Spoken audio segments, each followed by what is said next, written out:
So, what if I told you that in an ancient story of war and conquest, the hero suffers the enemy's fate, and the person you'd expect to be the enemy is welcomed as a hero?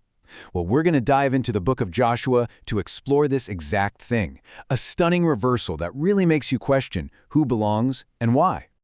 You know, when we think of a conquest story, the lines are usually pretty clear, right? You've got your heroes and you've got your enemies. But the book of Joshua just throws a massive wrench in that whole idea. It tells this incredible story where the person you would bet is the enemy gets saved, and the guy you'd think is the hero ends up with the enemy's fate. It completely flips the script. And this whole reversal plays out through the lives of two very different people. On one hand, you have Rahab, a Canaanite woman who lives in the enemy city of Jericho. And on the other, you have Achan, an Israelite man from a really well-known family.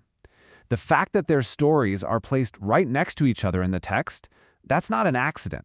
It's meant to show us something huge. Okay, so first up is Rahab. And honestly, by every possible measure, she is a total outsider. If you were drawing up a list of who was in the enemy camp, she'd be right at the top. I mean, just look at her situation. The odds are completely stacked against her. She's a Canaanite, living in the exact city that the Israelites are about to attack. The text also tells us she's a prostitute, which means she was likely an outcast even among her own people. But then, when Israelite spies show up in her city, she does something unbelievable. She hides them, lies to her own king to protect them, and basically risks being executed. And why? Because she tells them she's heard of their God and she believes in his power. So what happens because of this incredible act of faith? It's extraordinary. When the walls of Jericho fall, Rahab and her entire family are the only ones saved. They're brought out of the chaos and officially welcomed into the community of Israel. In one single moment, the ultimate outsider becomes an insider. All right, now let's flip that coin and look at Achan. If Rahab was the ultimate outsider, Achan was the definition of an insider. This guy had every single advantage. Achan is a true blue Israelite. The text even makes a point to list his prestigious family tree. He was there. He saw the miracle at Jericho with his own two eyes. But there was one very clear command. All the treasure from the city was devoted to God. That means hands off. It wasn't for personal gain. Well, Achan disobeyed. He secretly took a beautiful robe, some silver, and a bar of gold and buried it under his tent. And this wasn't just, simple theft. This was a direct violation of the entire nation's covenant with their God. The consequences for this insider's betrayal are just shocking.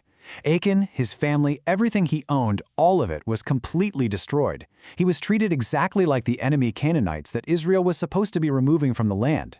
He suffered the very fate he was meant to be fighting against. So when you put these two stories side by side, the contrast is just breathtaking. What you're seeing is nothing less than a complete reversal of identity, of destiny, of everything. I mean, look at this. It lays out the switch perfectly. Rahab starts out as a Canaanite, an outsider. She acts in faith, and she becomes like an Israelite. She's saved. Achan starts as an Israelite, the ultimate insider. He acts in disobedience, and he ends up being treated like a Canaanite. He's destroyed. Where they started seemed to point to one destiny, but their actions led them somewhere else entirely. Biblical scholar Dr. David Howard just nails it with this quote. He says, Achan became a Canaanite in the end, whereas Rahab, by her faith, she ended up being an Israelite.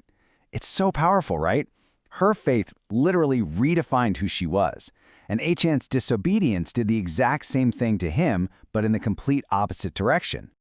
Now, this incredible contrast isn't just a clever literary trick. No, it's making a really deep point about what actually matters in this whole story. And that brings us to the core lesson here, this idea of a spiritual identity. The whole reason for contrasting Rahab and Achan is to shout this one message loud and clear. Your family tree, your heritage, your bloodline, that's not what ultimately counts. It's your personal faith and your obedience that determines whether you are in or out of the community. So, the crucial point is this. Your actions and your faith are what define who you are and where you belong, not the circumstances you were born into. Rahab, the Canaanite, chose faith and became an Israelite. Achan, the Israelite, chose greed and became, for all intents and purposes, a Canaanite. And that leaves us with a timeless question, doesn't it? What truly defines who we are? Is it our origins, where we come from? Or is it our actions, the choices we make every day? Is our identity something we just inherit, or is it something we build? It's a question sparked by this great reversal thousands of years ago, and it's one that's still absolutely worth asking today.